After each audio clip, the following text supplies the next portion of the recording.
তাদের নিজেদের আত্মা কখনো শান্তিতে থাকে না, তারা পেরেশান টেনশনে থাকে সব সময়। মানে জোর করে আল্লাহকে স্বাধীনভাবে সৃষ্টি করেছেন আর জোর করে টেনশন মাথায় নিয়ে নেয় যে আমাকে সুদ নিয়ে বড় হতে হবে, আমাকে ব্যবসা বড় করতে হবে, অথচ ওর ভবিষ্যৎ সম্পর্কে মানুষ জানে না। কারণ আমি এখন বেঁচে আছি, দুদিন পরে যে বেঁচে থাকবো এর কোনো মানে নেই, বা স্টেজ থেকে নামতে পারবো এই নিশ্চয়তা নেই। তো সেজন্য আমার যে ব্যবসাটা করছি এই ব্যবসা থেকে আমি কিছু ডেভেলপ করতে পারবো এই সুদ থেকে, এটার নিশ্চয়তা নেই, কারণ আমি তো ভবিষ্যৎ সম্পর্কে জানি না।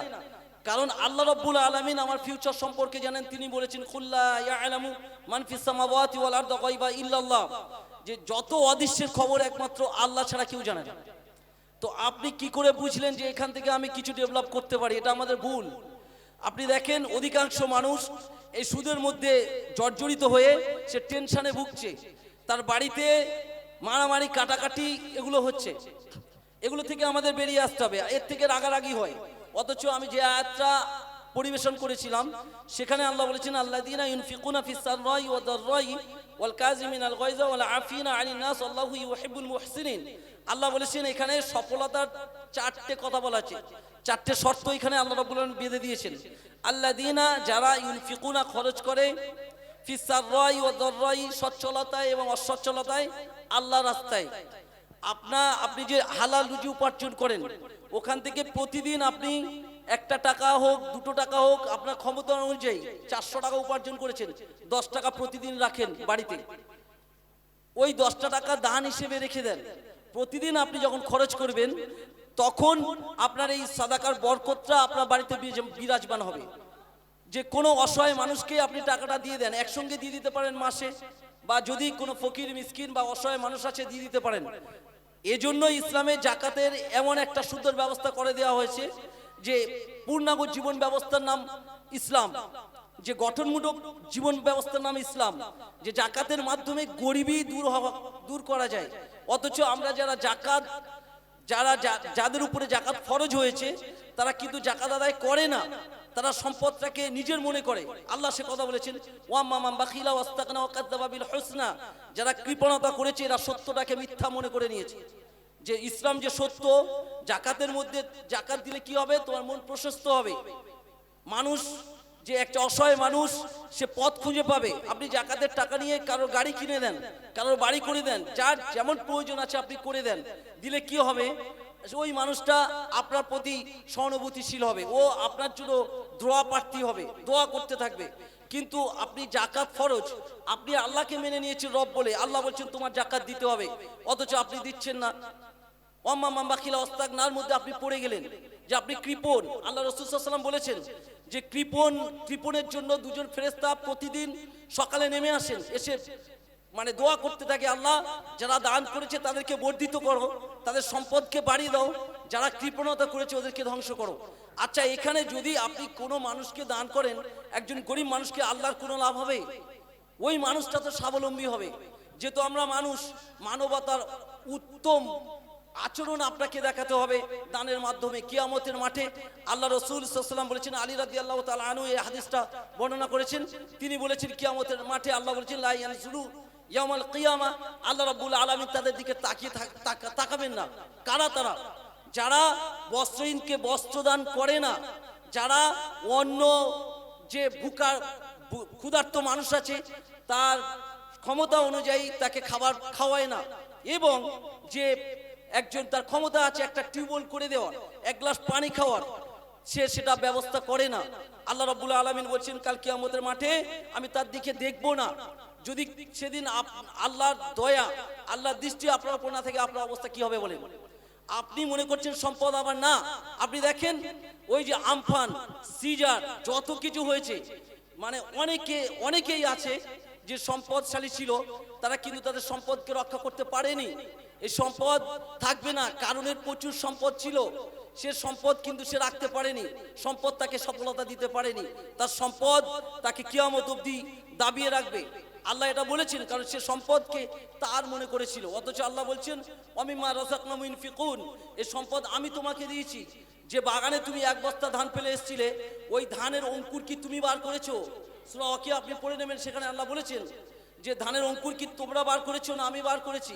1 বস্তা ধান ফেলে এসছিলে, 10 বস্তা ধান কে করলো? আচ্ছা, যে তোমরা এই মাটি পোড়াও, বিল্ডিং বালাখানা করো, এই আগুন কে সৃষ্টি করেছে? লোহা কে সৃষ্টি করেছে? তিনি বলেছেন আল্লাযী জাআলা লাকুমুল আরদা ফিরাশা ওয়াস সামা বিনা, যে আমি আকাশকে ছাদ স্বরূপ করেছি, এই মাটিকে বিছানা স্বরূপ করেছি। ওয়ানজালা মিনাস সামাই মাআন ফাখরাজা বিহি মিনাস সামারাতি রিজকাল লাকুম, যে আমি এই মৃত মাটিটাকে উজ্জীবিত করেছি পানি দিয়ে।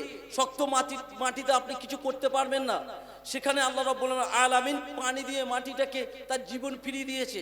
সেখান থেকে ওই গাছ থেকে অঙ্কুর হয়, সেখান থেকে আপনার বিভিন্ন রকম ফলাদি তৈরি হয়। মাটির যদি ক্ষমতা থাকতো, মাটির বৈশিষ্ট্য কি, সে ফল দেবে, গাছপালা সেখান থেকে হবে। কিন্তু একটা মাটি মানে তেঁতুল গাছ হয়, তিতো হয়, মিষ্টি ফল হয়, অথচ মাটি তো একই। কিন্তু এটা কে করছেন?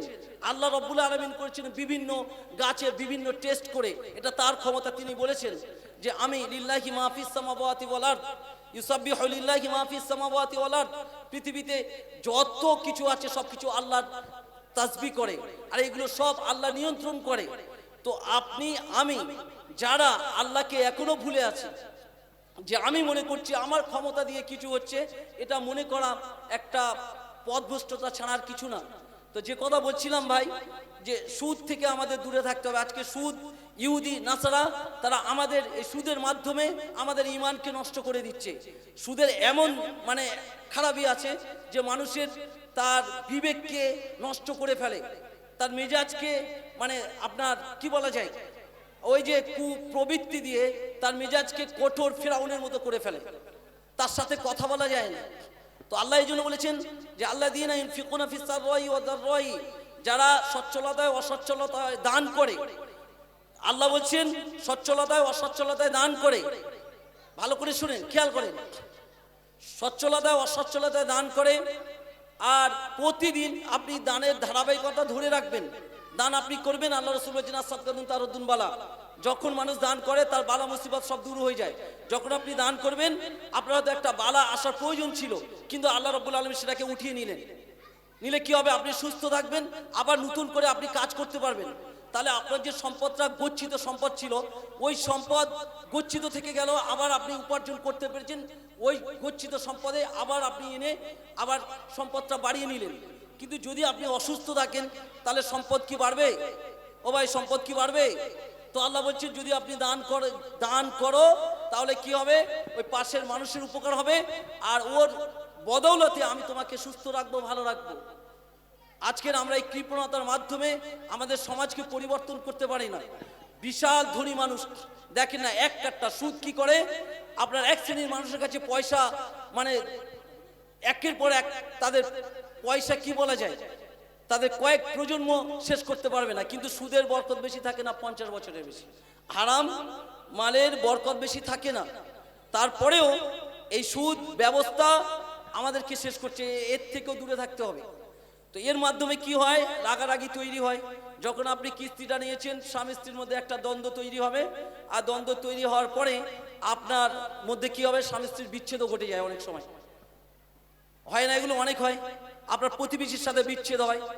তারপরে আপনি দেখবেন ওই যে বাইরের যে মানুষগুলো আসছে, যারা আপনার মানে কি বলা হয় হিতাকাঙ্ক্ষী, তারা আপনার বউটাকে কোন দিন নিয়ে পালিয়েছে। এরকম হয়েছে, পেপার পত্রিকা খুলে দেখেন। কারণ এগুলো অবাধ মেলামেশা, একটা অপর পুরুষ আপনার বাড়ির মধ্যে ঢুকে যাচ্ছে। অথচ আল্লাহ রাসূল সাল্লাল্লাহু আলাইহি ওয়াসাল্লামকে বলছেন আফারাইতুমুল হাম, যে তাকে জিজ্ঞেস করা হয়েছিল যে দেওর সম্পর্কে। রাসূল আকরাম সাল্লাল্লাহু আলাইহি ওয়াসাল্লাম বলেছেন আল হামুল মাউত, দেওর হচ্ছে মৃত্যুর সমান। যদি দেওর ভাবির কাছে না প্রবেশ করতে পারে, বাইরের মানুষ প্রবেশ করতে পারে? এটা বলেন তো, কিভাবে বাইরের লোক আমার বাড়ির মধ্যে প্রবেশ আছে? আমার স্ত্রী, আমার মা, আমার বোন সেখানে আসন ঘুরিয়ে বসে তার সঙ্গে কথোপকথন হচ্ছে, কিস্তির আলোচনা হচ্ছে। তো এগুলো থেকে আমাদেরকে দূরে থাকতে হবে ভাই। আমি সমস্যার কথা বলছি, কিন্তু আমাদের যে সমস্যাগুলো আছে, তো এখান থেকে এই সমস্যা থেকে আমাদের দূরে রাখতে হবে। আপনি যদি 400 টাকা উপার্জন করেন, ওই টাকা যদি আপনি খেয়ে আল্লাহর কাছে দোয়া করেন, হালাল রুজিতে আল্লাহ দোয়া কবুল করবে। আর যদি হারাম উপার্জন করে খান, তাহলে আল্লাহ দোয়া কবুল করবে না। ইসলামই শেখায় সারা পৃথিবীকে দুর্নীতি মুক্ত করতে। কিভাবে? যে আপনি হালাল রুজি খান, ঘুষ নেবেন না, চুরি করবেন না, ডাকাতি করবেন না, তাহলে কি হবে? সারা পৃথিবী দুর্নীতি মুক্ত হয়ে যাবে।